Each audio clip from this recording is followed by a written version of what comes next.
il existe un silence qui n'apaise pas. Il est lourd, oppressant, s'infiltrant dans les fissures de nos vies. Quand le tumulte des distractions s'évanouit, il nous confronte à une question que nous avons esquivée pendant des années. Pourquoi suis-je ici? Au début, c'est comme perdre pied, comme si le sol sous nos pas s'était volatilisé. Mais si cette plongée dans l'inconnu n'était pas une fin, mais un commencement? Carl Jung nommait cela l'individuation, un effritement des illusions qui nous définissaient. C'est dans ces instants où la vie que nous avons bâtie semble vide que s'ouvre une chance de redécouvrir l'âme. C'est pas une quête de réponse, mais une invitation à embrasser les questions qui frémissent en nous. Le vide existentiel, cette sensation de manque, n'est pas une punition, mais un appel. Un appel à lâcher ce qui ne nous correspond plus et à avancer vers une version plus vraie de soi. Mais comment affronter ce vide sans s'y perdre? Comment trouver du sens quand tout semble insensé? Restez avec moi, car en explorant ce mystère, vous verrez que le vide n'est pas un ennemi, mais un guide. Ce qui vous attend au bout de ce chemin est une redécouverte éclatante du sens de votre âme.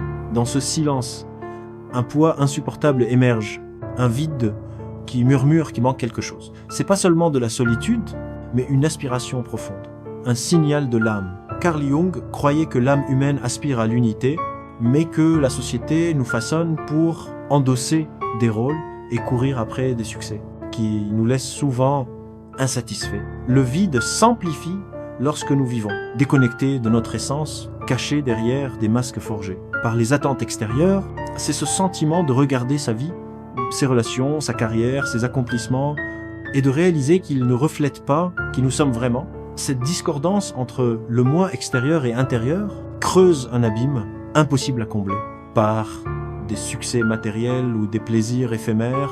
Mais si ce vide n'était pas une malédiction, s'il était un espace sacré, vous invitant à faire une pause, à cesser de fuir et à enfin regarder en vous. Jung nous rappelle que le privilège d'une vie est de devenir qui l'on est réellement. Il ne s'agit pas de combler ce vide, mais de l'écouter, de s'y plonger assez longtemps pour comprendre ce qu'il cherche à nous dire. Le vide n'est pas une absence, c'est un miroir. Jung décrivait l'individuation comme un processus d'intégration de toutes nos facettes, le conscient, l'inconscient, la lumière et l'ombre. Il ne s'agit pas de devenir quelqu'un d'autre, mais de se souvenir de qui nous avons toujours été. Ce chemin commence souvent par un malaise. Les fissures dans la façade de votre vie, les rôles que vous jouez, les masques que vous portez, commencent à se révéler. Vous pourriez avoir l'impression de vous effondrer, mais Jung voyait dans cette fragmentation une étape nécessaire à la transformation. La crise existentielle n'est pas un effondrement, c'est une percée, une déconstruction de ce qui ne vous sert plus pour faire place à ce qui vous correspond. Pour embrasser l'individuation, il faut affronter son ombre, les peurs, désirs et vérités que nous avons enfouies. Jung disait qu'on ne s'illumine pas en imaginant des figures de lumière, mais en rendant l'obscurité consciente. Le vide nous pousse à regarder ce que nous avons évité, à laisser ces parts de nous enseigner. À travers cette intégration, l'âme commence à guérir et un nouveau sens prend racine, mais ce chemin ne se parcourt pas seul. Le vide nous relie à une vérité universelle. Dans ce silence réside la sagesse de ceux qui ont arpenté cette voie avant nous. Explorons maintenant ce que le vide révèle. Quand nous osons plonger plus loin, dans le silence du vide, un murmure se fait entendre, une voix douce mais insistante, facile à ignorer dans le chaos du quotidien. C'est l'appel de l'âme, une aspiration à l'authenticité et à un sens profond. Il ne s'impose pas, il invite, vous guidant doucement vers la vie que vous êtes destiné à vivre. Jung croyait que l'âme communique à travers des symboles, des rêves, des synchronicités. Avez-vous déjà remarqué des coïncidences trop significatives pour être fortuites? Ces moments sont la manière qu'a l'âme de tendre la main, vous indiquant les vérités que vous avez esquivées. C'est comme si l'univers semait des indices sur votre chemin, vous incitant à les suivre. Mais écouter l'âme demande du courage, cela exige du calme, de la vulnérabilité et la force de lâcher ce qui semble sûr mais stagnant. Les questions qui surgissent, suis-je sur le bon chemin? Qu'est-ce qui compte vraiment pour moi? Ne sont pas là pour vous submerger, mais pour vous éveiller. C'est l'occasion de vous reconnecter à votre boussole intérieure et de vous aligner sur votre mission profonde. Pendant des années, nous portons des masques, adoptant des rôles dictés par les attentes sociales, les pressions familiales, nos propres peurs. Ces masques promettent sécurité, acceptation, succès, mais sous leur poids, l'âme étouffe, aspirant à l'authenticité. Jung appelait cela la persona, cette version socialement acceptable de nous-mêmes qui cache notre vraie nature. Le vide se fait plus bruyant quand ces masques ne nous vont plus. Le travail censé nous combler semble vide, les relations qui nous définissaient s'éloignent, la quête de succès nous épuise plus qu'elle ne nous exalte. Ces fissures ne sont pas des échecs, ce sont des percées, des signes que l'illusion s'effrite. Lâcher ces masques est terrifiant. C'est comme se tenir nu face au monde, exposé, vulnérable. Mais dans cette vulnérabilité réside la liberté. Il ne s'agit pas de rejeter les rôles que vous jouez, mais de retirer les couches pour trouver le noyau de votre être. Jung nous rappelle qu'on ne s'illumine pas en imaginant des figures de lumière, mais en rendant l'obscurité consciente. Ce n'est pas une quête de perfection, mais d'intégration, d'accueillir à la fois la lumière et l'ombre en vous. En abandonnant ces masques, vous libérez l'espace pour que votre vrai moi émerge, réécrivant votre histoire depuis un lieu d'authenticité. À mesure que vous pelez ces couches, le chemin vers le sens devient plus clair. Le voyage vers le sens ne s'éloigne pas du vide et s'y enfonce. Jung enseignait que pour atteindre l'unité, il faut confronter l'ombre, ces parties cachées et refoulées de nous-mêmes, ces aspects, peur, insécurité, désir rejeté, ne sont pas des ennemis mais une carte au trésor, menant aux parties de vous qui renferment un pouvoir et un potentiel inexploité. Ignorer l'ombre ne fait que l'amplifier, se manifestant sous forme de doute, d'anxiété ou de schémas destructeurs. La confronter, c'est plonger dans l'inconnu, là où résident la honte et la vulnérabilité. C'est inconfortable, parfois douloureux, mais cet inconfort est le creuset de la transformation. Quand vous reconnaissez l'ombre, vous cessez de lutter contre vous-même. Vous commencez à intégrer ces parties délaissées, réalisant qu'elles ne sont pas mauvaises, juste inexplorées. Jung disait « Tant que vous n'aurez pas rendu l'inconscient conscient, il dirigera votre vie et vous appellerez cela le destin. » Cette intégration ne se fait pas en un jour. C'est une pratique d'honnêteté radicale et de compassion, une volonté de s'asseoir avec son inconfort pour en tirer des leçons. En accueillant votre ombre, le vide change. Il n'est plus une source de peur, mais une fontaine de révélation, offrant des éclairs sur le dessein profond de votre âme.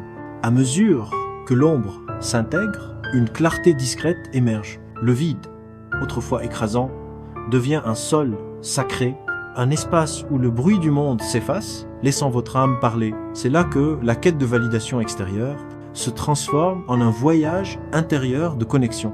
Se reconnecter à l'âme, c'est redécouvrir les valeurs, passions et vérités qui ont toujours été en vous, mais enfouies sous les exigences de la vie. C'est écouter les murmures de l'intuition, ces instants de clarté qui vous guident vers ce qui est authentique et vrai. Jung voyait l'âme comme un pont entre le moi conscient et quelque chose de plus grand. Ce processus n'est pas linéaire, il demande patience, compassion envers soi et confiance dans le déploiement. La méditation, l'écriture introspective ou simplement passer du temps dans la nature deviennent des chemins vers vous-même. Le silence, autrefois redouté, devient un refuge, un rappel que les réponses que vous cherchez ne sont pas à l'extérieur, mais en vous. La crise existentielle, le vide, l'ombre, tout cela vous menez ici, à cet instant, à la prise de conscience que le sens n'est pas quelque chose que l'on trouve, mais quelque chose que l'on crée, un pas intentionnel à la fois. À chaque pas, le chemin s'éclaire, illuminé par la lumière de votre propre âme. Une fois reconnecté à votre âme, l'étape suivante est d'incarner cet alignement intérieur. Dans le monde extérieur, Jung soulignait l'importance d'intégrer les révélations intérieures dans la vie quotidienne, un processus qu'il nommait individuation. Il ne suffit pas de comprendre votre vérité intérieure, il faut la vivre. Les actions porteuses de sens ne nécessitent pas de grands bouleversements ou de changements radicaux. Ce sont les petits choix délibérés qui reflètent vos valeurs et s'alignent sur votre mission.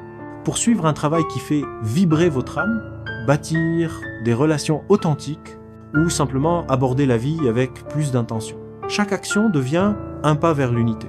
C'est là que le vide se transforme. L'énergie qui alimentait le doute et le désespoir se mue en création et croissance.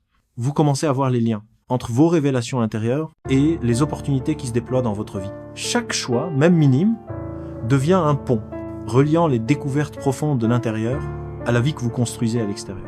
Et en marchant sur ce chemin, le sentiment de vide s'estompe, remplacé par un épanouissement discret, non parce que vous avez trouvé toutes les réponses, mais parce que vous avez appris à vivre en harmonie avec les questions. Le vide que vous craigniez, cette immensité qui semblait si menaçante, n'est plus votre ennemi. Il a toujours été votre guide. Jung nous rappelle que un humain ne peut supporter une vie sans sens, mais si le sens que vous cherchez n'était pas à trouver, mais à créer, à travers le silence, les ombres et la quête, vous avez compris que le vide n'est pas le signe de quelque chose de brisé, mais d'une transformation. C'est la manière qu'a l'âme de vous pousser à lâcher les illusions que vous portiez et à entrer dans une vie qui est véritablement la vôtre. En poursuivant ce voyage, souvenez-vous, le chemin n'est pas toujours clair et les réponses ne viennent pas toujours facilement. Mais à chaque pas, à chaque instant où vous choisissez de vous aligner sur votre vérité intérieure, vous réécrivez votre histoire. C'est le privilège d'être humain, non pas fuir le vide, mais l'embrasser, écouter ses murmures et le laisser vous ramener à vous-même. Alors, que créerez-vous à partir de ce silence ? La réponse, comme toujours, repose en vous.